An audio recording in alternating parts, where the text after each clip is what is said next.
नमस्ते के साथ ही अमेरिकी राष्ट्रपति बराक ओबामा का भारतीय दौरे का समापन हो गया है।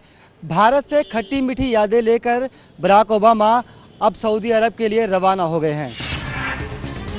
3 दिन की भारत यात्रा पर आए बराक ओबामा आज दिल्ली से सऊदी अरब के लिए रवाना हो गए।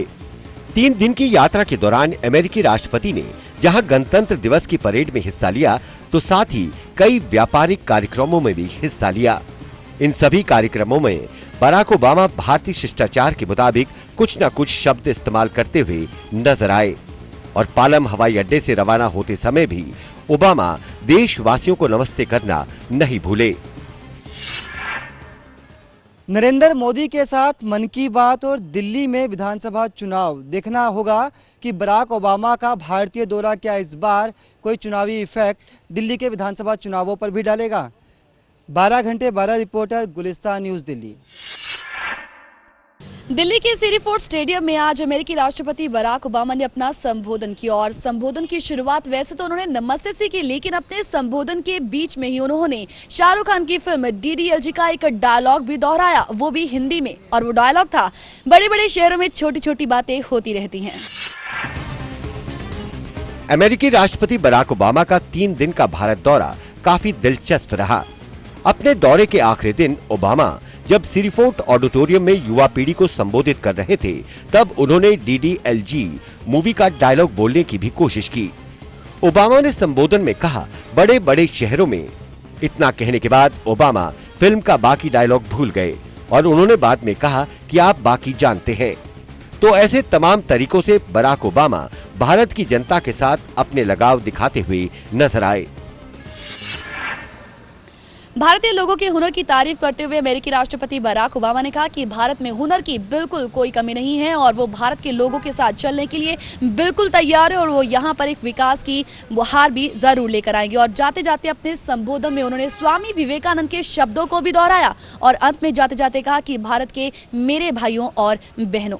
गीत उदय, गुलिस्तान न्यूज दिल्ली। अमेरिकी राष्ट्रपति बराक ओबामा ने अपने संदेश में साफ कहा कि महिलाओं का सम्मान ही देश की तरक्की को दर्शाता है, यानी महिलाएं सशक्त होंगी तो देश का भी विकास होगा। उन्होंने कहा कि मुझे देखकर अच्छा लगा कि एक महिला कमांडर ने दिल्ली पहुंचने पर मेरा स्वागत किया।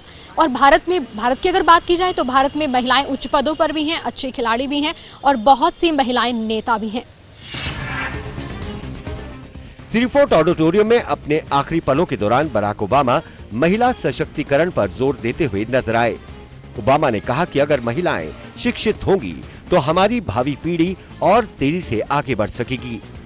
बराक ओबामा ने भारतीय सेना में महिलाओं की हिस्सेदारी को गर्व की बात बताया। बराक ओबामा ने ये भी कहा कि अगर देश की बेटी पढ़ी लिखी होगी तो हमारा भविष्य और भी स्वर्णिम होने वाला है। तो अमेरिकी राष्ट्रपति बराक ओबामा 26 जनवरी के मौके पर मुख्य अतिथि बनकर आए थे और जाते जाते गणतंत्र दिवस को यादगार बनाने के साथ साथ कुछ बातों से अपनी छाप छोड़ गए, जैसे कि खासकर उन्होंने महिलाओं के सम्मान की बात की।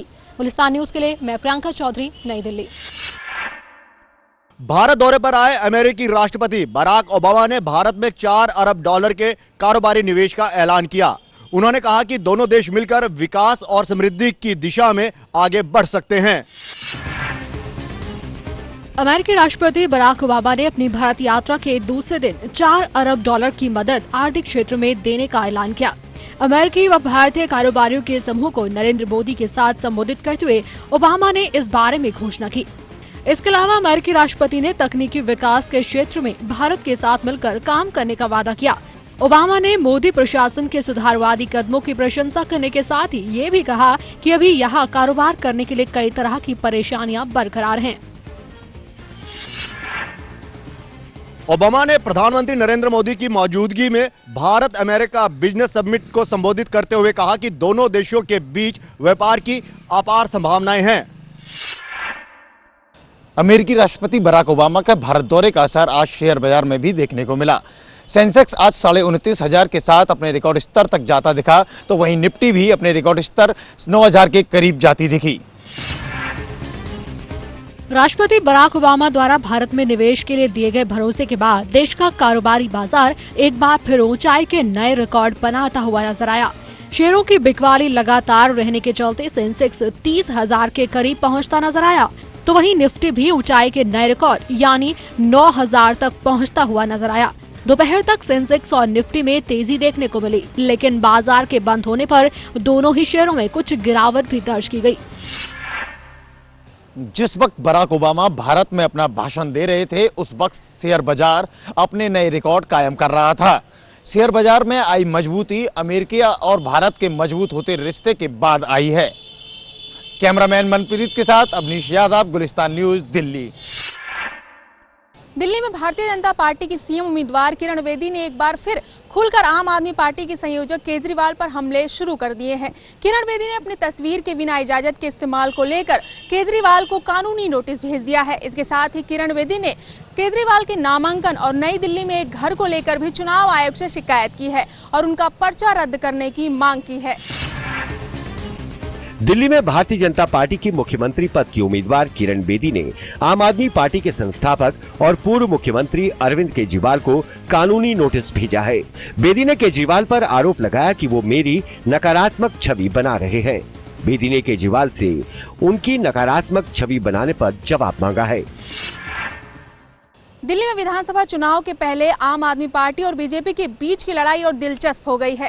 एक तरफ जहां केजरीवाल लगातार बीजेपी पर आरोप लगाते हैं, तो वहीं दूसरी तरफ बीजेपी ने भी अब केजरीवाल को कानूनी नोटिस थमा दिया है।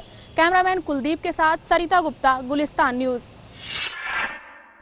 राजस्थान के बाड़मेर में शाम करीब 3 बजे भारतीय वायुसेना का MiG-27 प्लेन क्रैश हो गया। हालांकि इस दुर्घटना में पायलट को कुछ भी नहीं हुआ, क्योंकि समय रहते ही पायलट जहाज से बाहर आ गया था।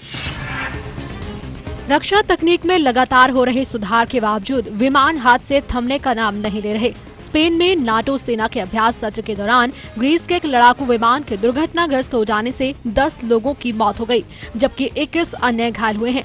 इसी बीच राजस्थान के बाड़मेर में भी एक विमान हादसा हुआ है, जहां वायुसेना का MiG-21 लड़ाकू विमान उड़ान भरने के बाद क्रैश हो गया। हालांकि इस हादसे में किसी भी व्यक्ति की मौत नहीं हुई है। जिस वक्त ये हादसा हुआ उस वक्त पायलट अपनी रूटीन उड़ान पर था। हालांकि इस घटना के पीछे MiG-27 बेड़े के पुराने होने को भी बताया जा रहा है। कैमरामैन कुलदीप के साथ गुलिस्तान न्यूज के लिए सतीश शर्मा। दिल्ली के चुनाव में जहां अब तक केजरीवाल और किरण बेदी का जादू ही सर चढ़कर बोल रहा था, वहीं आज राहुल गांधी भी मैदान में उतरे और मैदान में एक बार फिर राहुल ने आकर सियासत को और गर्मा ही दिया। दिल्ली विधानसभा चुनाव के मद्देनजर आज कांग्रेस के उपाध्यक्ष राहुल गांधी ने पार्टी के लिए एक रोड शो किया। कालकाजी के इस्लाम इलाके से इसकी शुरुआत की गई। इस दौरान उनके साथ प्रदेश अध्यक्ष अरविंदर सिंह लवली और अजय माकन भी मौजूद थे। भाजपा के लिए दिल्ली में प्रधानमंत्री नरेंद्र मोदी भी चुनाव प्रचार में उतरेंगे। वो दिल्ली में कुछ रैलियां कर मतदाताओं को भाजपा की ओर लाने का प्रयास करेंगे। दिल्ली में किसका दम चढ़ा ये 10 तारीख को ही पता चलेगा, लेकिन 10 के साथ ही ये भी सवाल तो उठना ना शुरू हो जाए कि राहुल ने देर कर दी थी मैदान में आते आते, और कहीं ये लोग ये भी ना पूछने लगे कि बड़ी देर की मेहरबान आते आते। कैमरामैन कुलदीप के साथ सनम एजाज, गुलिस्तान न्यूज, दिल्ली।